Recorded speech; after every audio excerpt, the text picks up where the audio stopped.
and relive the history of the Chinese Communist Party as it marks 100 years of existence. This June on CMA. So little land with so many mouths to feed. Land matters. The future is going to be really challenging. Dan akhirnya dibuang seperti ini dengan mubazir sangat disayangkan sekali. Ini adalah solusinya. We can turn Singapore into a protein powerhouse overnight, but people don't understand what we're doing. Women farmers are the solution for the food security problem. Race to Feed the World, Monday on CNA. He's just looking at us with his eyes wide open. Oh, it's so cute.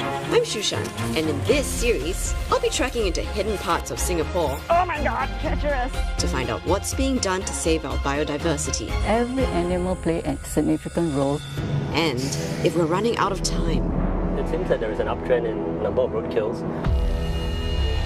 It's in our nature. Video on demand on CNA.Asia.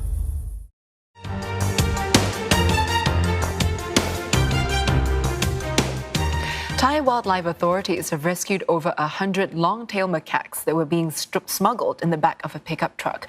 The truck was intercepted at a checkpoint while on its way to a Thai province bordering Cambodia. It was transporting the monkeys in blue mesh bags stashed together in various plastic baskets. The macaques could be seen struggling and gasping for air when authorities found them. 4 are in critical condition, while 18 have died. The driver has been detained for wildlife smuggling.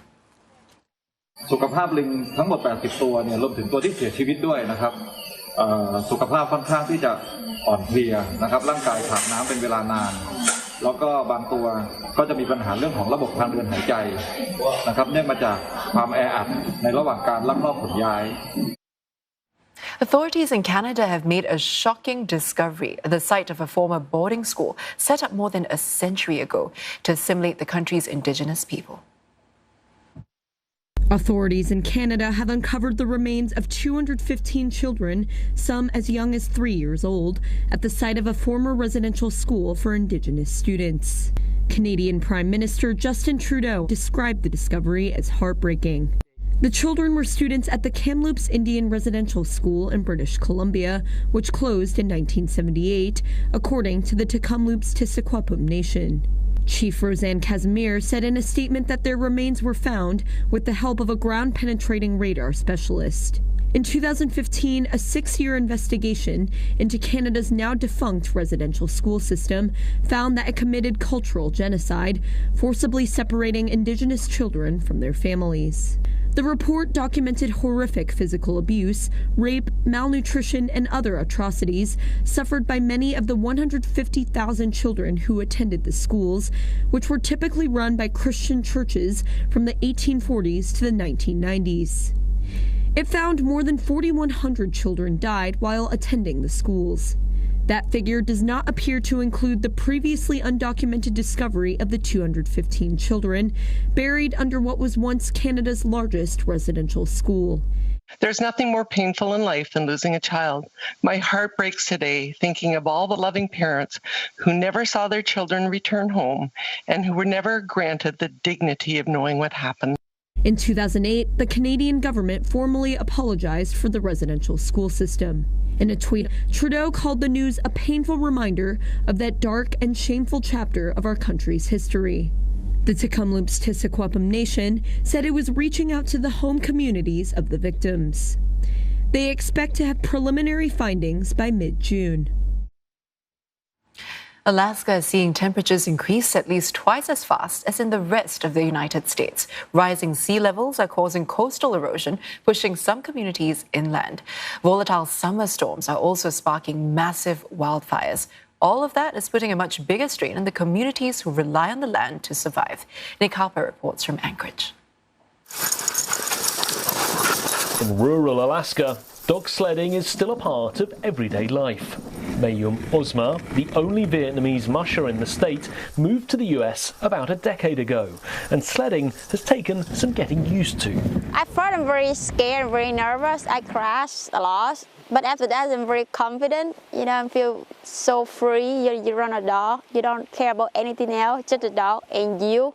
Her husband Dean became an overnight celebrity when he won the annual Iditarod in 1984, a grueling 1,500-kilometre solo sledding journey in minus 50 Celsius temperatures.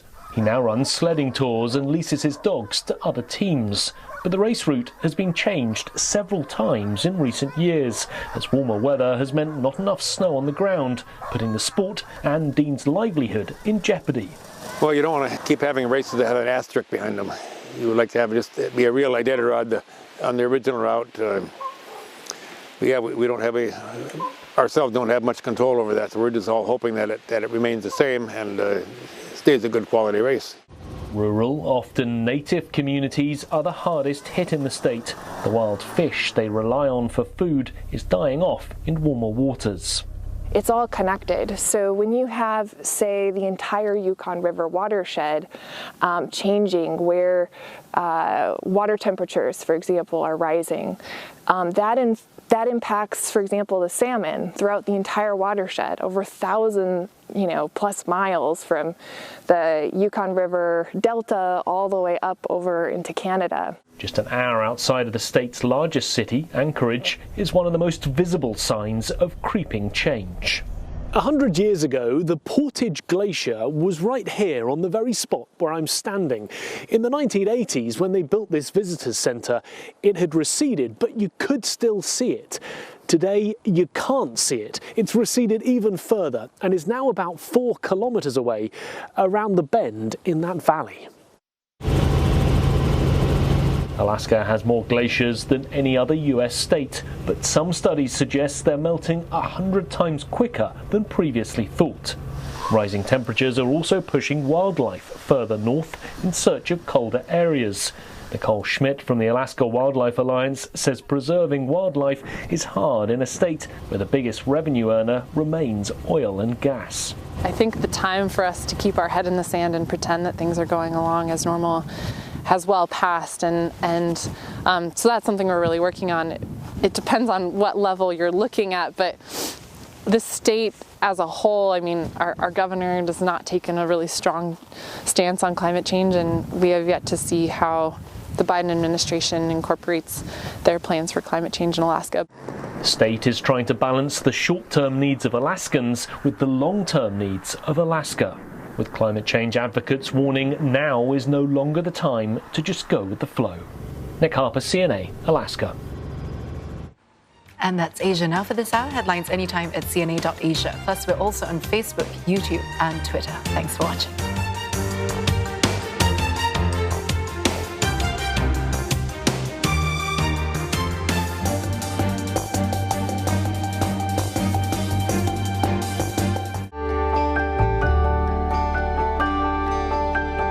Look forward to brighter skies. The weather, sponsored by Qatar Airways.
The weather, sponsored by Qatar Airways. Myanmar opening its doors to the world, but still much work is needed. The journey hasn't been easy, with pressure from within and without. Twists and turns line the way, but even when it's down, this country never stops trying. This is a country that can bank on its people. People who have the power to chart Myanmar's path. And People who have stories to tell the world.